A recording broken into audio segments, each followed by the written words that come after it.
নমস্কার বন্ধুরা, mixed views in সোমার পাকশালায় আপনাদের সবাইকে স্বাগত। আজকে আমি ভিন্ডির একটি নতুন রেসিপি আপনাদের সাথে শেয়ার করব, যেটি খুব চটজলদি ভীষণ তাড়াতাড়ি এই রেসিপিটি হয়ে যায়। হাতে মেখে এই ভিন্ডির রেসিপিটি বানাবো। এর জন্য আমি কি কি উপকরণ নিচ্ছি আর কিভাবে বানাচ্ছি প্রথম থেকে শেষ পর্যন্ত দেখতে থাকুন। অবশ্যই আপনাদের ভালো লাগবে। ভালো লাগলে অবশ্যই চ্যানেলটিকে সাবস্ক্রাইব করে দেবেন। চলুন, প্রথমে এখানে ভিন্ডি বেশ কিছু আমি নিয়ে নিয়েছি। এখানে মোটামুটি 500 গ্রামের মতো ভিন্ডি আছে। এই ভিন্ডিগুলো বড় এবং ছোট দুরকম সাইজেরই আছে। তো এই ভিন্ডিগুলোকে আমি কেটে নিচ্ছি। ভিন্ডির সাইজটা আমি এখানে, যেগুলো একটু ছোট ভিন্ডি, সেই ভিন্ডিগুলোকে দুভাগে ভাগ করে নিচ্ছি। আর যেগুলো একটু বড় টাইপের ভিন্ডি, সেগুলোকে 3 ভাগে ভাগ করব। সাইজটা আপনারা দেখে বুঝতে পারছেন যে কীরকম সাইজে আমি কাটছি। তো আপনারা আপনাদের মতো সাইজ করে নেবেন, তো খুব একটা কুচোবেন না। এবার দেখুন, এরকম সাইজ করে নিয়েছি। এবার একটা পাত্রের মধ্যে সমস্ত ভিন্ডিগুলোকে কেটে তুলে নিলাম। প্রথমে কিন্তু ভিন্ডিগুলো অবশ্যই ধুয়ে নেবেন। ধুয়ে পরিষ্কার করে জলটা ঝরিয়ে তারপর কাটবেন। ভিন্ডি সবসময় কিন্তু ধুয়ে কাটতে হয়। কাটার পর ধুলে কিন্তু ভিন্ডির মধ্যে একটা স্লিপারি ভাব এসে যায়। তো এবার দেখুন, এখানে পেঁয়াজ আর কাঁচা লঙ্কাটা আমি একটু গ্রেট করে নিচ্ছি। গ্রেটার দিয়ে খুব ভালো করে গ্রেট করে নিচ্ছে। আপনারা চাইলে কিন্তু মিক্সিতে পেঁয়াজ কাঁচা লঙ্কাটা বেটেও নিতে পারেন, তাতে কিন্তু কোনো কিছু অসুবিধে হবে না। এবার দেখুন, পেঁয়াজ কাঁচা লঙ্কাটা গ্রেট করার পর ভিন্ডিটা যে আমি কেটে ধুয়ে পরিষ্কার করে রেখেছিলাম, তার উপর প্রথমে দিয়ে দিলাম রসুন বাটা, দিয়ে দিচ্ছি আদা বাটা। এখানে পরিমাণটা কিন্তু আমি খুব কম দিচ্ছি, আপনারা চাইলে মশলার পরিমাণ বাড়াতে পারেন। এবার দিলাম পরিমাণ মতো লবণ, দিয়ে দিচ্ছি এখানে জিরে গুঁড়ো, তারপরে এখানে দেব হলুদ গুঁড়ো, আর প্রত্যেকটা কিন্তু ছোটো চামচের হাফ চামচ করে দিচ্ছি ধনে গুঁড়ো, আর দিয়ে দেবো এখানে কাশ্মীরি লঙ্কার গুঁড়ো। এটা দিলে খুব ভালো একটা কালার আসবে। আর ঝালের জন্য তো আমি পেঁয়াজের সাথে কাঁচা লঙ্কা গ্রেট করে নিয়েছি, সেটা আপনারা দেখলেন। আর এটা দিয়ে দিচ্ছি সর্ষে বাটা।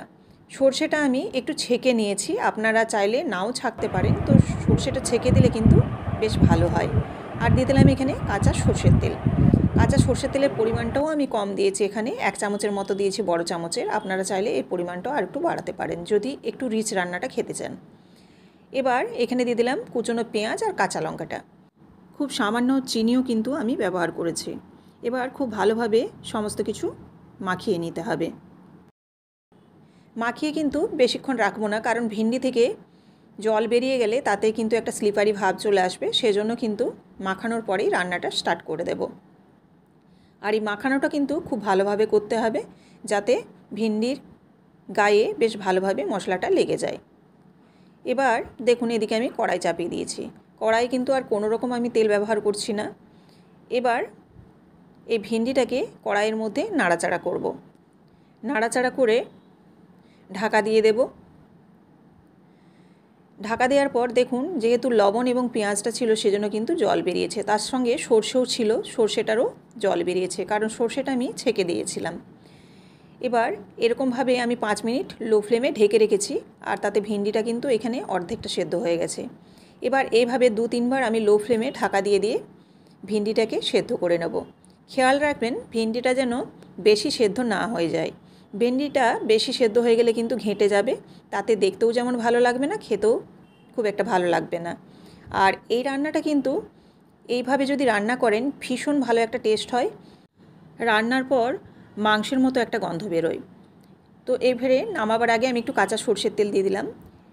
দিয়ে এবার আমি নাড়াচাড়া করে মিশিয়ে দিচ্ছি, মিশিয়ে দিয়ে নামিয়ে নেব।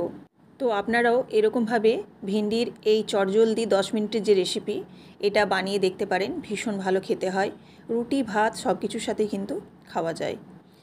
আর এই রান্নাটা কিন্তু একটু শুকনো শুকনোই হবে, আর এর মধ্যে কিন্তু আমি কোনো জল ব্যবহার করিনি, সেটা আপনারা দেখলেন। যেহেতু সর্ষের জলটা ছিল সেই জলেই হয়ে গেছে। তাছাড়াও পেঁয়াজ এবং লবণ থেকে যে জল বেরিয়েছে, সেজন্য আমি খুব লো ফ্লেমে এটা রান্না করেছি। আর সেই কারণে কোনো রকম কিন্তু এখানে জল ব্যবহার করিনি। সেই জন্যই এর টেস্টও হবে কিন্তু দুর্দান্ত। এই রেসিপিটি যদি ভালো লেগে থাকে অবশ্যই লাইক, কমেন্ট এবং শেয়ার করবেন। আর এরকমই নিত্য নতুন প্রত্যেক দিন রেসিপি দেখার জন্য অবশ্যই চ্যানেলটিকে সাবস্ক্রাইব করে বেল বাটনটি প্রেস করে দেবেন, যাতে আমার রান্নার সমস্ত নোটিফিকেশান আপনাদের কাছে সবার আগে পৌঁছে যায়। ফেসবুক থেকে দেখে থাকলে অবশ্যই পেজটিকে ফলো করে দেওয়ার অনুরোধ রইল।